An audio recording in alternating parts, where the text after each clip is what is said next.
السلام عليكم ورحمة الله تعالى وبركاته. أعزائي المشاهدين، قبل أن نبدأ في تفاصيل هذا الفيديو لا تنسوا الاشتراك في القناة والإعجاب بالفيديو ليصلكم كل ما هو جديد.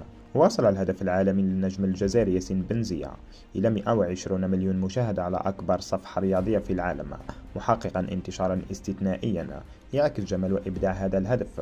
وقد أصبح الهدف مرشحا رسميا لجائزة أفضل هدف في العالم لعام 2024، وهي جائزة مرموقة تمنح لأكثر الأهداف تمييزا وتأثيرا على الساحة الكروية الدولية.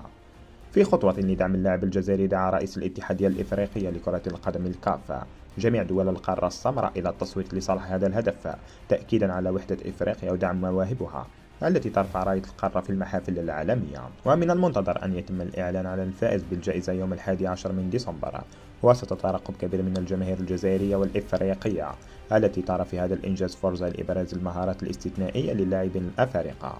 هدف بنزية لم يكن مجرد لحظة إبداعية عابرة، بل رسالة فنية ورياضية للعالم تؤكد أن الكرة الإفريقية قادرة على المنافسة وصنع التاريخ. فهل تتوج هذه الرحلة بالذهب؟ الأيام القليلة المقبلة ستكشف الإجابة. وهنا بدوركم أعزائي المشاهدين، شاركونا الآن بآرائكم في التعليقات، ولا تنسوا الاشتراك في القناة والإعجاب بالفيديو ليصلكم كل ما هو جديد.